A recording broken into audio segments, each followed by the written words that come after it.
Okay, I will start chatting, seeing there's a lot of people here, and most of the chatting, you don't miss, if anything, and we're running a little late, not super late, but a little bit late.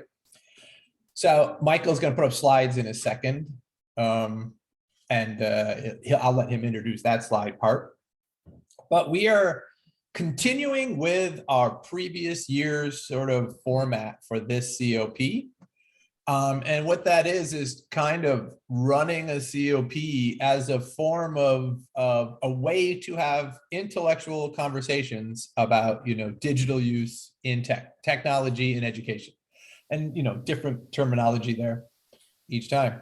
And what we found is trying to have a discourse, is we're trying to figure out how to manage a discourse in a Zoom world. And so what we wanted to do is we're bringing in key speakers that are willing to open themselves up on topics that they are interested in to be able to deal with interview questions, to be interviewed, not just by them, but by you guys as well. And the format we're using is like one of us is going to be the interviewer each time, and another is going to be the moderator of questions in the chat. So that way we can have sort of this conversation with our presenter, sorry. And I have saved questions to fill time while, as you guys are coming up with questions, you're posting them in the chat so you can ask. So we don't ever really have any downtime because I have set questions. And then we end our session with, I don't know how many of you ever heard of the Actors Guild Studio, but it was this school in New York where James Lipton used to interview actors that would come back to the university. And he had at the very end, he had this 10-question quiz that he would use every episode, every time with everybody. And Michael and I have sort of made an alteration to that to make it the technology Lipton questionnaire. And we kind of do that at the end. And it allows us to kind of see a different perspective of our speaker. So with that, I'll let Michael go through the slides and kind of talk from here, if he's okay with that, because I can't see him anymore. Now, that's awesome. Thank you, Robert. Yes, indeed. Thank you, everybody, for coming along. And yeah, isn't it funny that we run the Technology Enhanced Learning COP and the Zoom link didn't work? Isn't that ironic, right? But yeah, I don't know what happened. I rang technology support and said, this Zoom meeting's not working. And they said, I don't know where it's gone. I said, it's probably easier just for me to make a new one. So I very quickly made a new one. And it would appear 60 of you found the link, which is awesome. So yeah, welcome everybody to 2022's TELCOP, as Robert said. What we've been doing for the last couple of years is an interview style format, and so welcome to Camille for and for being courageous and coming along to that interview format. But this is, because it is the first one of the year, I thought I'd just remind you, as I often do, what the TELCOP is. So the TELCOP is our Technology Enhanced Learning Community of Practice here at CityU, and it's about talking about how technology can improve what you're doing as an educator. And this year, Robert and I, as Robert said to you, have decided that our theme is going to be focused on lectures and whether or not we should have lectures going into the future. And it's a bit egotistically based on some commentary that Robert and I had late last year as part of the Campus Morning Mail, and some spirited discussion perhaps about whether or not lectures were something that we should have in 2022. And so we're going to talk about that with you, and Camille's going to talk a little bit about that with Robert, and then across the year we've got some other speakers to talk about those ideas as well, which I think suit us well, kind of hopefully coming out of the pandemic. This is the details of what the TELCOP is. I'm not going to read you these slides, but they're up on the StaffNet website if you want to know a little bit more about what the TELCOP is. And then, of course, as Robert said, we're doing an interview / kind of a moderation style thing today. And so as you come up with questions, please type them in the chat, and I'll be moderating those and asking those questions to Camille. And then Robert will be interviewing. This is a little bit of a bio of Robert as our interviewer, and a little bit about who he is. And I'm going to have to change the last one there, the commentary about him riding his bicycle and playing poker. I'll have to come up with some new things to say about Robert in 2022, although he is still an avid bicycler and maybe not so much an avid poker player. I don't know. I still play free poker all the time. Okay. I just don't gamble at it. Okay, yeah, so it's a free poker player. I like that. And then that's me. I think most of you know me, Michael Cowling. If not, that's a photo of me. I'm currently an associate professor in ICT and SET, and Robert is in education. So between the two of us, education, technology, enhanced learning. That's how it kind of goes together. Plus, but you're always yelling at me. I'm senior lecturer this year. You're always telling me I have to update, but in that it's lecturer. So this year I'm actually senior lecturer. Yes, it does. It says like, sorry, I will have to update. No, it's okay. He always yells at me that I don't update my stuff. So this is my one time to get the tease in. That's right, and get a new headshot. And so that's a little bit about me. But by far and away, our guest of honor today is Camille Dixon, Dr. Camille Dixon Dean, who is from the University of Technology, Sydney. It just occurred to me that our last presenter was also from UTS, so apparently we're targeting UTS at the moment. But there's Camille's bio, including a bunch of really interesting stuff, including being a Fulbright Fellow, which is interesting because Fulbright has just started again in 2022 after a couple of years off. So that's exciting. But I'm sure Robert will ask Camille about all of these kinds of things and talk to her about education. So I'm going to stop talking and I'm going to put myself on mute. But please, as you listen, if you have any questions, please put them in the chat and I will be your proxy to ask Camille those questions. But I'll hand back over to Robert to have a chat to Camille, and welcome, Camille. Now, to give you some other background, which I think is going to be rich for discussion, Camille is a diverse individual, researcher, and experienced individual from Trinidad and Tobago, got her PhD in America, taught classes in America, has moves to Australia, teaches class in Australia, conducts research in Australia. So really has a multifaceted sort of view of education and technology, because she's seen it from more than one country, which gives her a lot of angles of looking at things. So I just think it's amazing. You could stop the share now, Michael. So I was going to say first, Camille, is there anything you would like to add before we start going through the interview? Anything you would like to share about yourself? No, I think people are more than welcome to reach out to me afterwards. But I'm eager to get this going. Yeah. I've been a little bit nervous about it. I shouldn't be, but yeah, here we go. Well, I didn't want to jump in and like throw you under the bus of the very first question. Should we get rid of the lecture, right? Because I thought that would be so intense, right? So I it was would be so say, you though. Yes, it would be so me. But you know, I got to think of the people I'm interviewing. So my first question for you is, what is one of your traditional teaching pedagogy sort of practices that you enjoy / might miss in the more modern digital? In the old school teaching in your classroom, what do you miss? What do you like? In the old school teaching in the classroom. So that's going to be difficult because I did use a little bit of a modern technique unbeknownst to me. I didn't classify it as modern, but I was seen as a rebel in the classrooms where my peers would not be kind to me in their review of my work.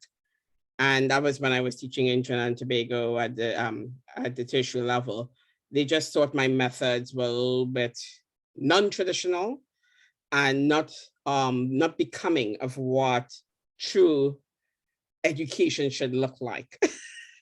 All right. And here we are fast forward into the future saying that there are terms for those, constructivism, there are terms for those, and that's after I've been educated in that way, but also that we shouldn't just do one method, and that one method does not hold the value of what education should look like. So I hope that answered your question there, Robert. Yeah, kind of. So what is, like, in a digital space, what is one of your favorite, pedagogy techniques to use? In a digital space, if you're talking about synchronous versus non-synchronous, I tend to poke the bear. I poke the bear in both spaces, but I poke the bear differently in the non-synchronous things.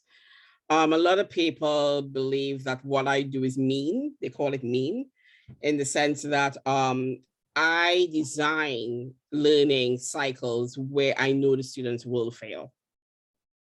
And I design it because I believe they have to come into any learning space free of that I already know on my shoulder. I'm not ignoring what they know, but I'm challenging what they do and the depth and the breadth of what they've known.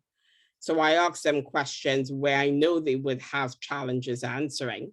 And then I close that gap again by giving them ways of thinking differently about what they're doing. So And just to clarify, when you say fail, you mean more struggle, not fail the unit or fail an Correct. assessment, Not but you an mean outcome. deal with struggle as a term of failure. That's correct. Because a Cool. lot of Yes. students believe that learning must be positive, learning must be Mm. enjoyable, Mm. learning, all of these things that we read in the literature that says that learning has to be the greatest positive experience you've ever had. The journey of that journey is never positive because you're challenging your notion of understanding. And in that challenge of knowing of understanding, a lot of people struggle. I struggle, Mm. right? And in that struggle, you doubt yourself. And that never comes across as positive. Doubting is not a positive outcome, right? For a Yeah. student. But the end of it, I always tell them to close that gap now. At the beginning, you didn't know much. At the end, how much more do you know? Mm. Can we close that gap? It is interesting how your pedagogy would follow your life experiences, because clearly even educating in Trinidad is tough. I have lots of experience with that. People And don't then know. switching to America would be just struggle, because unbeknownst to the unit of everybody here, but when I was a teacher in America, the school I was at was a historical Black college and university. And we had a feed of students from Trinidad and Tobago. So all my mentees from the past are from Trinidad and Tobago. And like Camille's met my mentees and they've all chatted. It's small. People know each other. They knew where they were. And one of my mentees, she knew by name because he's a musician there and she knew him. So I know the transition to American, like even when you're a good student, there's failure in the gap of the culture. And then you move to Australia and then it's another struggle, because I've been through that struggle. So that's interesting to see how your pedagogy maps with the experiences you had. Well, another thing that Michael and I found, how do you define lecture? Because what Michael and I have found in this debate, we need to start with a ground. So how do you define lecture? And that was my question to everyone. That's my first question on my piece of paper, because I believe the challenge with saying lecturing or not, as per the topic of discussion today, the challenge is how we subjectively define it, right? And in subjectively defining it, are we including how the students view it? So when a student says, I have to go to my lecture, what do you think that student is saying? Or what do you think that student's interpreting your delivery is going to be like? I think that's the missing gap in what we have going on in our discussion as to lecture or not to lecture. I believe lectures have their place. I do believe that. I do believe that that place needs to be disciplinary specific and for a particular need and outcome. And having said that, that's my definition of what my lecture view is what I've experienced when I was in university first time. Correct, as Michael said, tweet jacket, talk chalk, you listen intently and you try to capture as many words as possible in your own way. So you can disseminate, you can ingest, and then sometimes, unfortunately, regurgitate it, right? But having said that, is that what students expect? Is that what students are defining as a lecture? And is that what we still need? And is that what we need going forward, knowing what the challenges are going forward? So I think that's the space in which I prefer to operate, and that I don't say no to lectures. I just say lectures have a place, time, and depending on what you're defining it as, it has a value system attached to it. So you'd actually say, a student would say, I'm going to a lecture, even though there would never be a lecture occurring in it. They Correct. would still call it that. And so then we have to decide, are we going to define lecture from our perspective with the students? Correct. Cool. I always say what I'm going to do. I tell students, this is what you're going to experience when you come to meet with me. You're going to have a conversation about the topic. I don't put slides up. And if I have to do slides because it's being mandatory or whatever, the slides are not what you expect. They're questions, they're videos, they're different interactions, different requirements. But people would say, oh, Camille, that's a good lecture. That is what they interpreted it as, right? But in fact, that's not what I'm thinking my interaction or my pedagogical interaction is with students. I'm giving Michael a chance to ask the question that's in the chat. I was going to, yes. I was just about to put my hand up actually, Robert, to do that. So Paul asked a really interesting question in the chat, Camille. I think he's reacting to your comment about instilling fear in the students, which I know is not exactly what you said.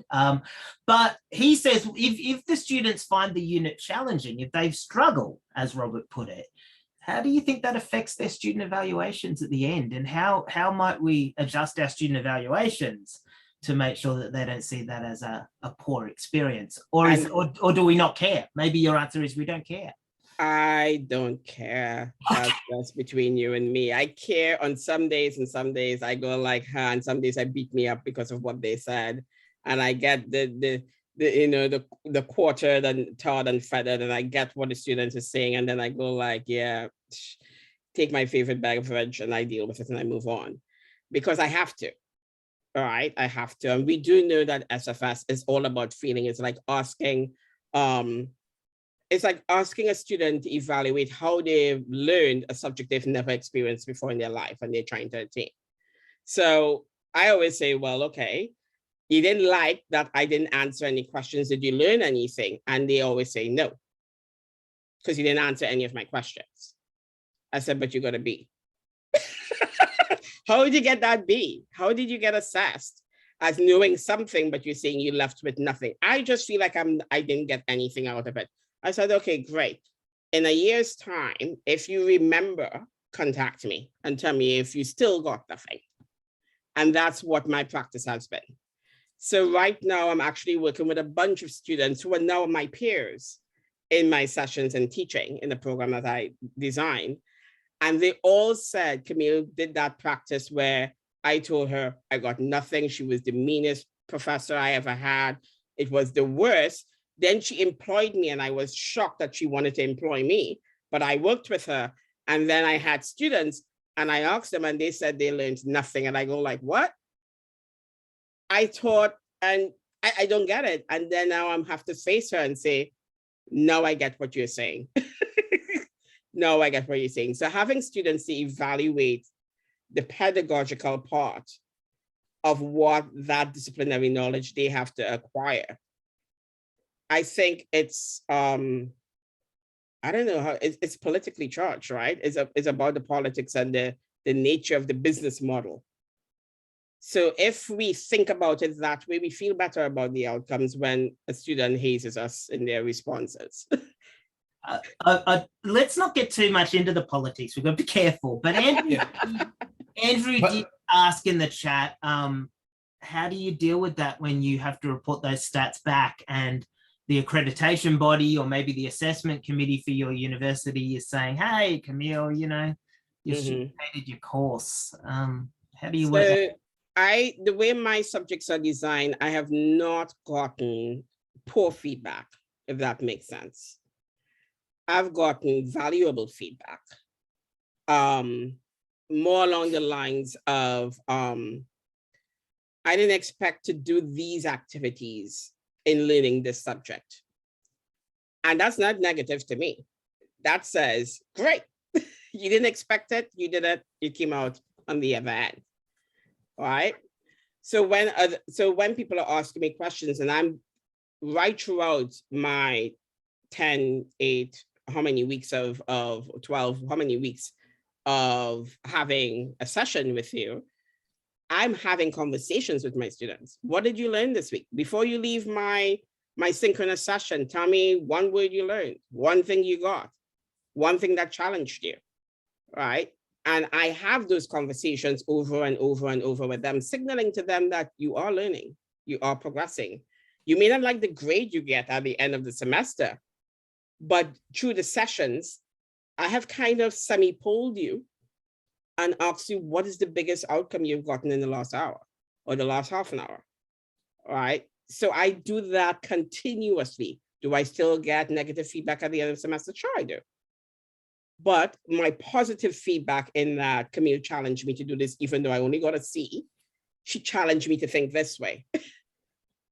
And I hone in on that first part of the feedback and not necessarily the negativity that underlines the foundation of that feedback. I hope that helps. I love that. That my students can find it hard, but still enjoy it is basically what you're saying. They can find it challenging, but still enjoy it. I'm going to hand back to Rob. I can see David Hamilton in the chat, by the way. Hi, David. David and I talked about student evaluations for like 10 years when we were part of the international. So he may have something to say in the chat at some point, but I'm going to hand over to Robert for a second. Michael, thank you. Yes. Well, Richard, kind of just a quick question. Richard said, are you using a flipped classroom pedagogy when you're discussing your classroom setting? He just asked that. And that can be a quick, are you using a flipped method? Okay, so I teach mainly online first, but when I was in a face-to-face, and that's just because of COVID, right? When I was in a face-to-face environment, my flipped was a little bit weird. You know, I don't tell them to do, students, if you tell students to do stuff at home, they just don't do it at home, do they? I mean, you hope they do it. And then they come all bright-eyed and bushy-tailed to your session, and you say, you can look at the faces and you can see everywhere that they have not done the readings, but you hope. I build that into my pedagogy and my teaching, all right? I build that in, and I don't give a recap, but I ask questions and I let people answer freely. What did you think about this reading? What is the challenge? How does it make society any better that we did this? And I do that. So even if they didn't, I'm not going to penalize them for not doing it. The session must go forward. Right? Now using that question, because here's where my interest is, I think you're saying some rich stuff, because I do think you and I, being PhD educated in America, at which we are very, Socratic method, like we get grilled multiple times. We have to take tests, they yell at you. It's a very Socratic method moving up your PhD in the States. So you kind of, whether you want to or not, sometimes you have that embedded in you. So my question for you, just like this chat, like if we were all at the same university trying to do this, you would come in and we wouldn't have to have people typing. We wouldn't have to have made this amendment, right? But because of the technology, and we want to have a discussion, in Zoom, you just can't have a discussion. 72 people can't all have their mics up and just interrupt. And so you have to make an alteration. So what my question was, because this is in my experience, is I had never, until I came to CQU, taught in a completely distance Zoom environment. And I was like you, where I would show struggle.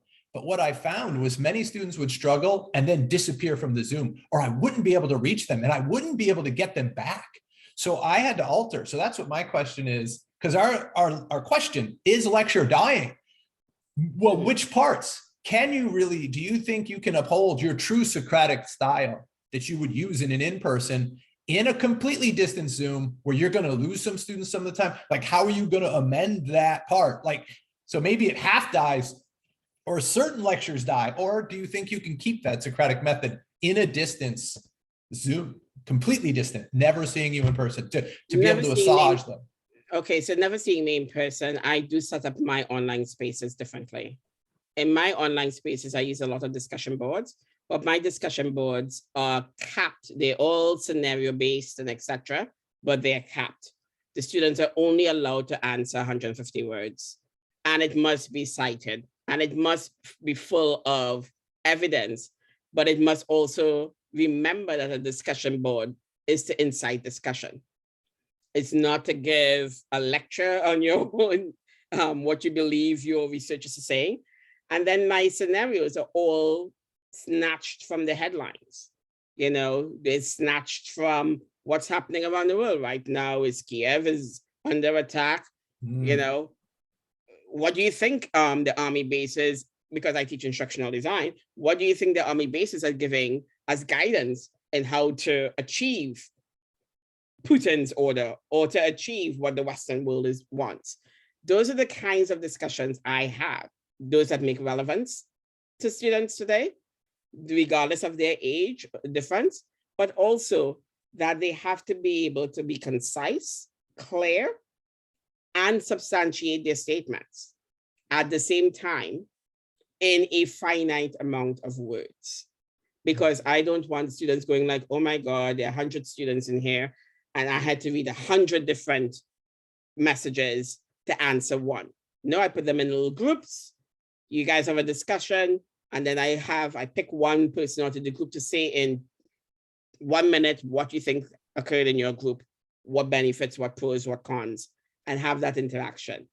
It means there's a lot more work as an academic that you need to do, but you need to pick that work so it's meaningful for the students as well as yourself towards the finish line. Go ahead, Michael. Yeah, that's me letting Rob know that I've got a question. I'm going to paraphrase Jennifer and extend on something Jennifer asked. And what Jennifer asked was, are you saying that you propose questions on the slides and by answering those questions that covers the content? And I'm going to extend on that just a little bit with what Sanani said, which is, so does that mean that you meet your learning outcomes through the questions that you ask? And I guess they're both kind of asking, how do you deal with that theory or that didactic content that you need to deliver in your class? When you're doing what you did, especially given that you said they don't need to prepare, you've not asked them to go and read it beforehand. Yeah, right. So, but I do ask them, by the way, I said, you can read these beforehand or not, right? And then you come to class and we have a discussion. I guarantee you my assessment is going to make them read it. They're going to want to go, well, what do I need to do for this? And I said, well, you need to use this method.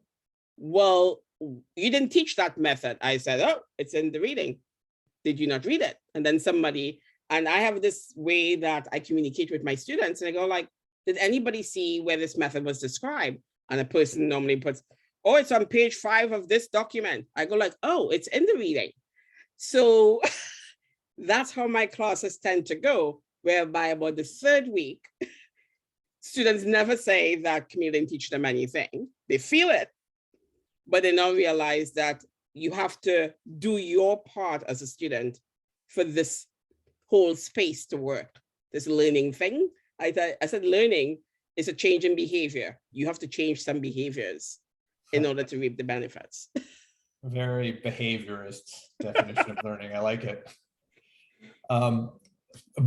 There's a great chat going on in the chat. This is kind of a I'm trying to catch up. Trying to happen. So it's hard. We'll keep you apprised. They're talking about using journals and stuff, and don't worry about the chat. We'll tell you the chat, and you just be you. But in the chat, they're talking about using journals for students to share their comments and thoughts by giving specific questions in the journals, and then using them as a form of reflective journal as a different type of eval, as a supplement. So can I say a little thing about what I do with journals, which is a little step Sure. on You're that? the expert. Go ahead. I use journals, yes, to see your reflective thinking and what you've learned and what you've gathered, but I also use journals as an accountability for teamwork. Mm-hmm.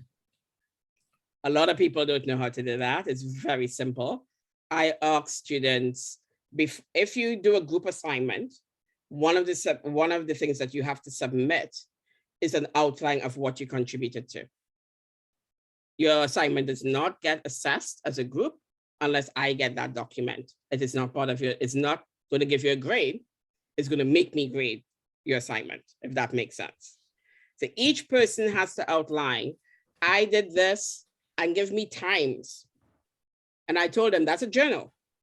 Give me times of your interaction. Give me how you contributed.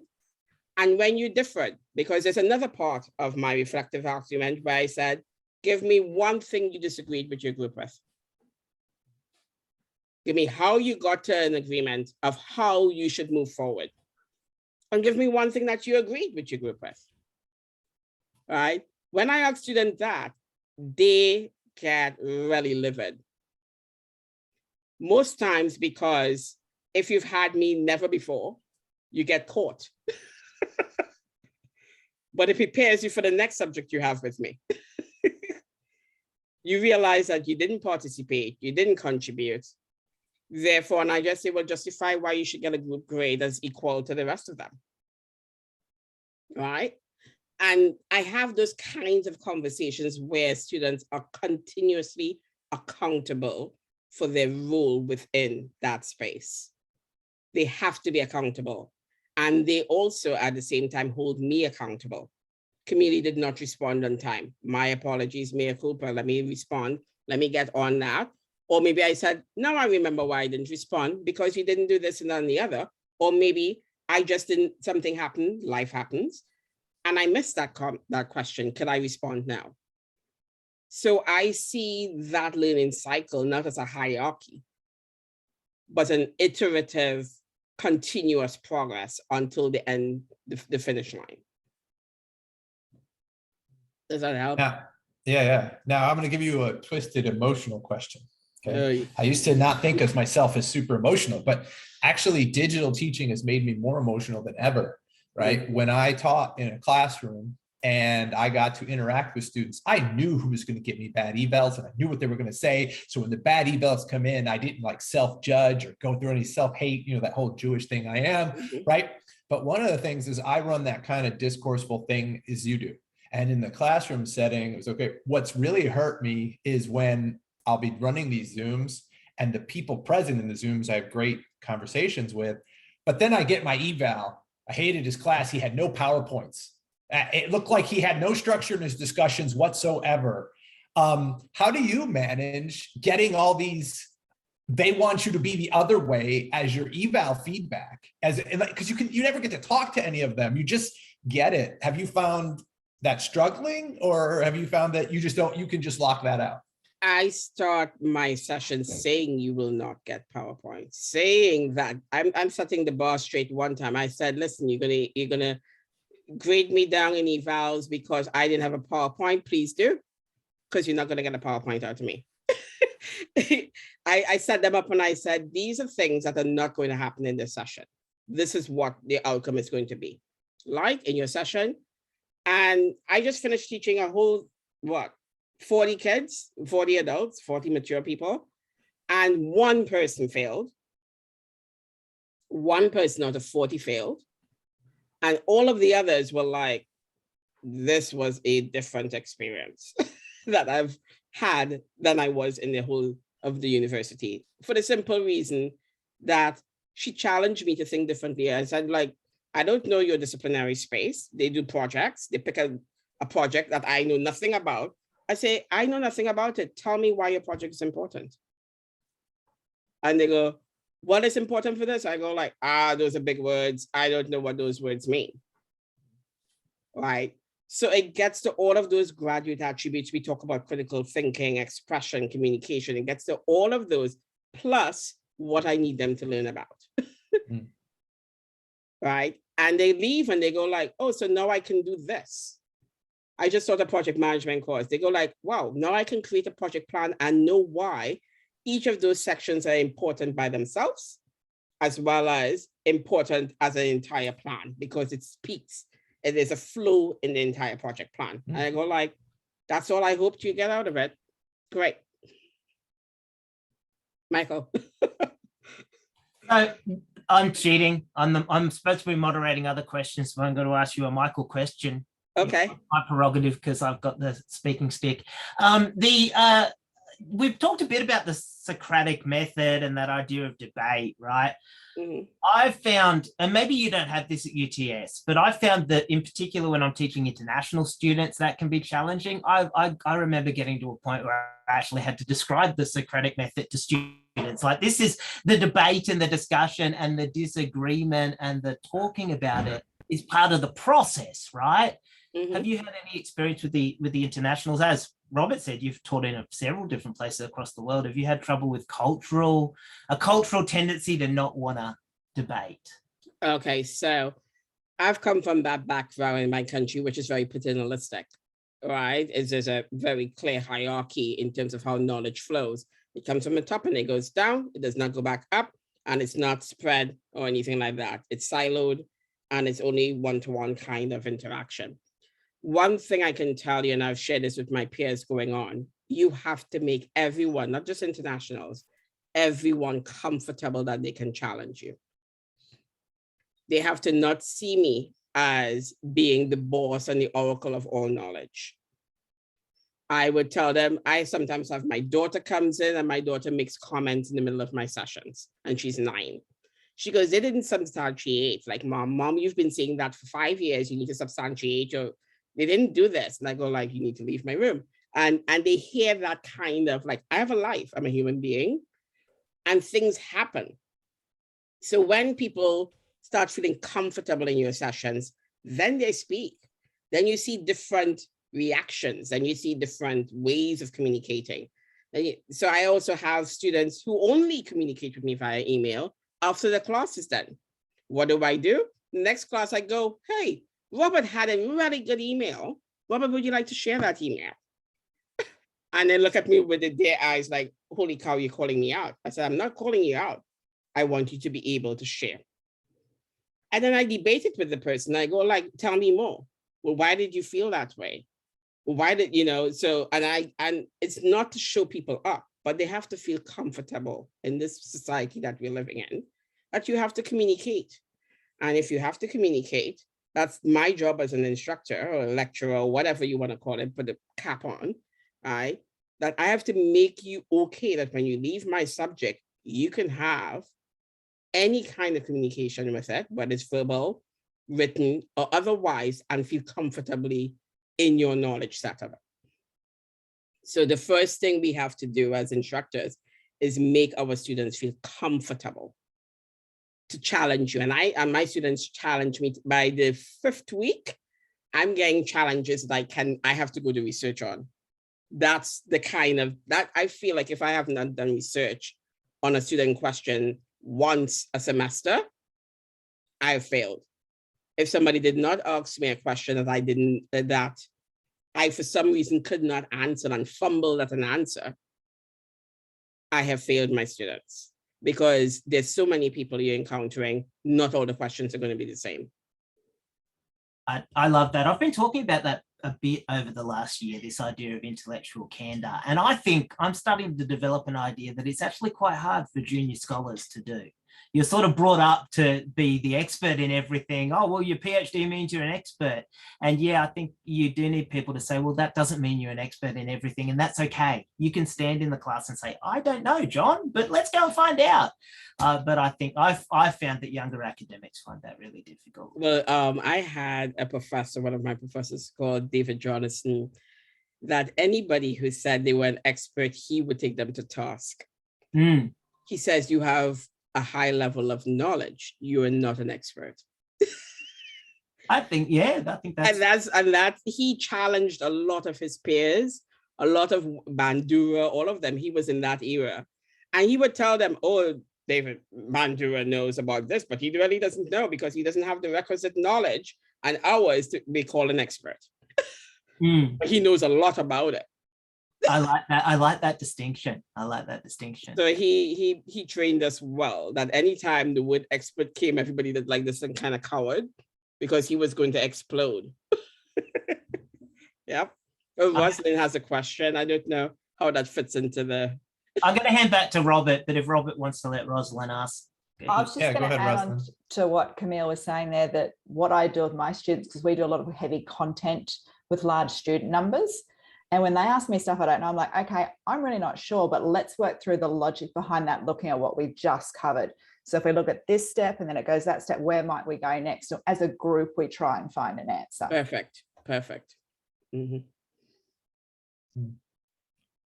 Yeah. I hope I answered all of the questions. Oh yeah, you've been doing great with the questions. One of the things that I was going to add though, when we talk about so I spent time teaching in Japan, spent time working in Japan, and then being at UC, we get a lot of Asian students, but Japanese students, and Japanese students are raised not to question their instructors. Like the first time I've ever seen a student hit in my teaching career was in Japan, right? And I was just shocked that this female teacher smacked a student across the face, and I was like, I just was stunned, seriously stunned. And she's like, oh, her mom told me to do that. She got issues. I'm like, okay, whatever, right? Freaked me out.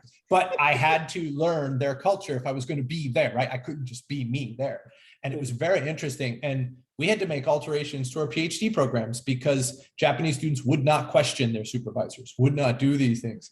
So how do you embellish a student and say, you have to question me, but then go, but if their culture has pushed them for 20 years not to, you know, how do you ingratiate them to not question you as a valid form of communication in a please question me room? So one thing about Japanese culture is that it is very similar to West Indian culture. Well, I know you got a lot of Asians over there. Most people don't know that Trini is three culture. We are very mixed. We are very mixed. Right? Yeah, well, you can tell the mixture that you get in Trini. Oh, we what you call a pepper pot or a kaleidoscope of cultures in Trinidad, right? So the cohort of students I still deal with in Trinidad is not only mix of culture, a mix of race. I have one thing that a lot of people don't know is my hardest, what I call the hardest apple I have to pick when I look at the student characteristic is a Muslim man, because they've always in certain Muslim training, depending on which one you get, they are taught not to listen to females as a source of higher education or higher knowledge. So I have to deal with that. That's my highest. My lowest is the subservient female who will sit, listen, and just write every word you say. And when you ask them a question, they will go pick up their book and just repeat what's in the book. And they can't think out of the lines. So I get that narrative in Trinidad, or it's throughout the Caribbean I teach. And I use that wherever I go, because there are different dynamics there that help prepare me in my space of delivery and pedagogy to do online, face-to-face, or blended delivery, right? So understanding that nature, Robert, and let me know if I'm still answering your question, understanding that nature, and I don't know if anybody understands the dynamic and the characteristics across the Caribbean. It is very diverse to have them in one class. It could be much of a shocker. You have people who have computers to people who don't have computers, are using phones in your class to communicate with, right? You have the haves and have-nots in that same space. I can argue that Australia has that, US has that, but in the Caribbean it's quite disparate in terms of being, right? So I've dealt with a lot. I've had court cases. I've had been called up by administration. I've been called up by the president. I have different variety of solutions, problems, challenges that have made me, I should say, adapt. I'm like a chameleon now. I can adapt to different, I sniff things out and I understand what's happening in a culture. And I ask a lot more questions of my peers before I get into my teaching space. So there's a lot you can do. There's a lot I still think I have to learn when I deal with different spaces, and I don't go into a space feeling that I already know. And I think that's the best way I can treat with my delivery. Okay. So the last question in 3 minutes before we get to our survey for you to learn about you. Okay. We had so much chat in the thing. So Paul was saying across higher ed sectors, lecturers are being asked to be service providers, and our students are much more seen as customers. So what do you think the impact of that is in this new digital world and with your teaching pedagogy? Okay, I can share my article. 2 minutes. In 2 minutes. I have an article on that, Paul. I'm not seeing his question, but I have an article on that students are not customers because of the basic business model of what has been applied on top of higher ed.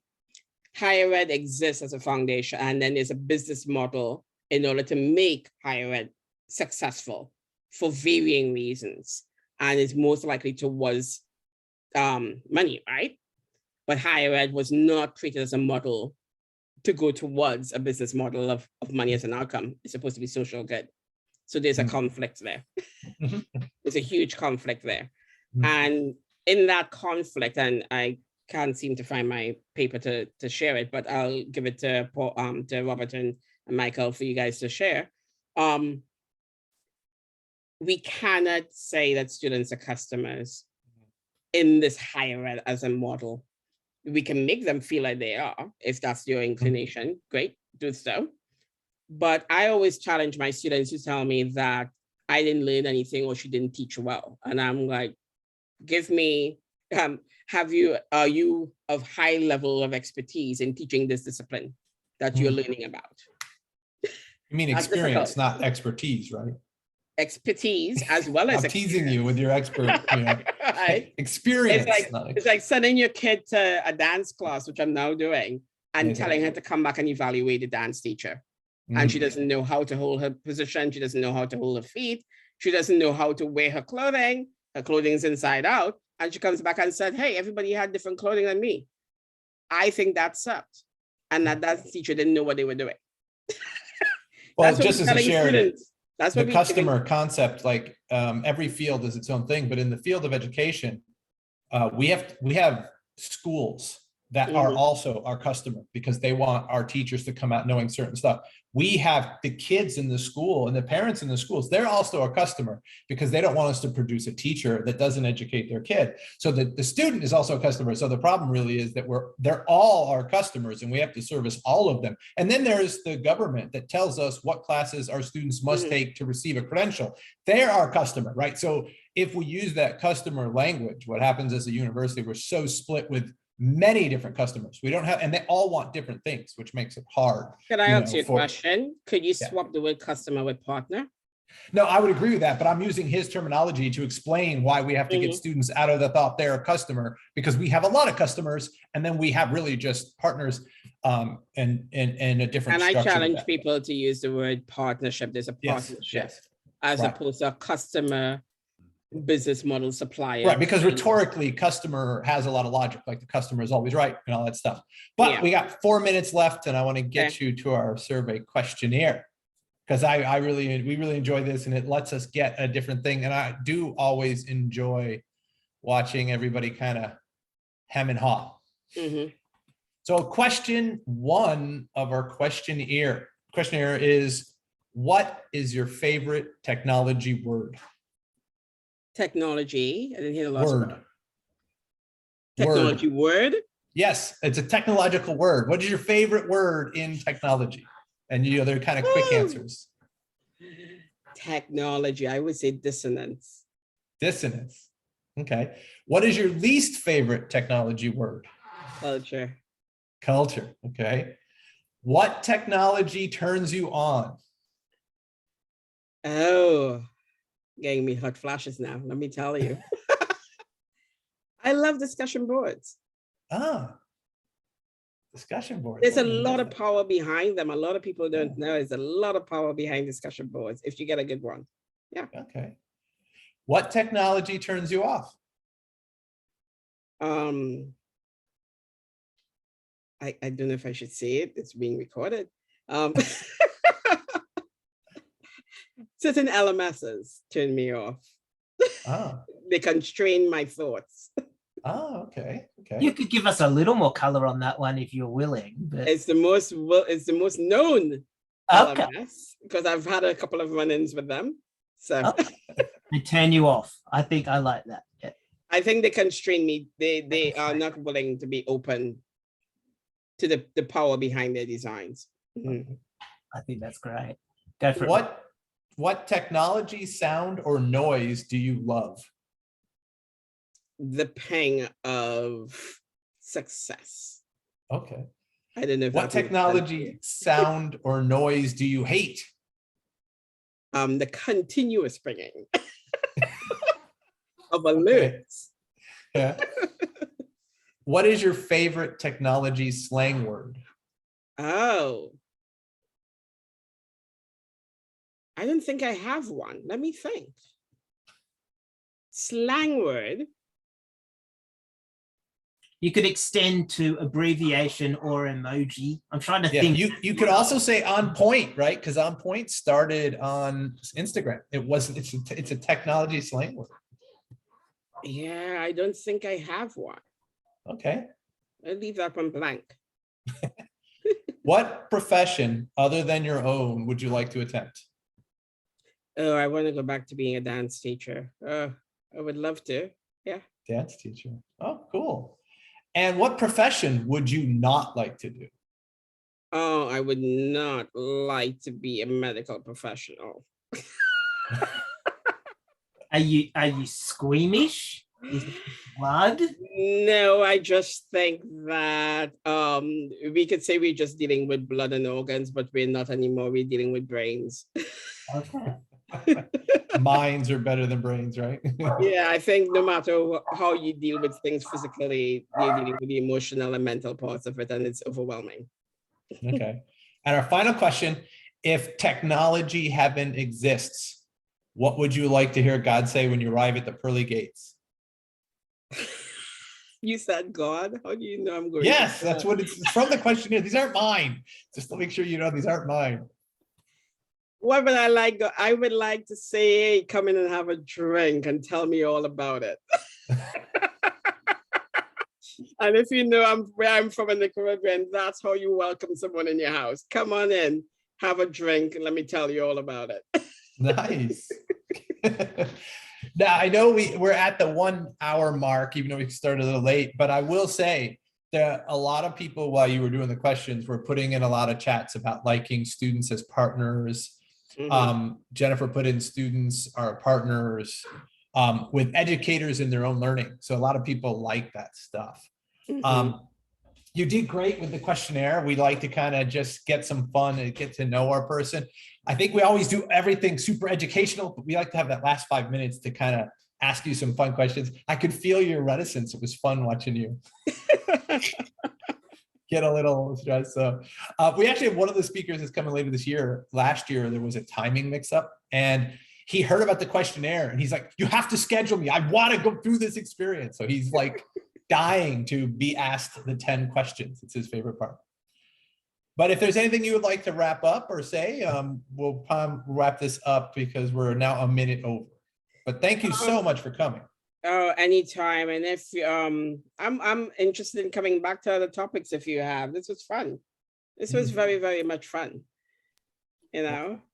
Awesome. Well, great to have you, Camille. Thank you so much for coming. And I can see so many, my chat is now just full of people saying thanks. That is I hope you keep the chat though. Keep the chat. And if there's anything for me to answer, just send it my way in the chat and I'll try to send the answers to you. Not a problem. And your email address and your Twitter are also okay. Right. Yes. You're okay if people touch base with you, especially on the Bird Social Network. Please do. Yeah? Please do. Excellent. And send us the article because a lot of people in the chat really wanted access to the article. I think it's free for like one more day. Let me see. Okay. Sounds good. Okay, well, we'll wind up then. For those of you that are here for the Telcop, we will see you again in about 6 weeks. We have a few more speakers already planned for the year, but apart from that, as Robert said, thank you so much, Camille, for being here. And we'll see everybody around the traps at CQU. Stay dry, ladies and gentlemen. Yes, please do. Okay. Thank you. Bye-bye. Bye.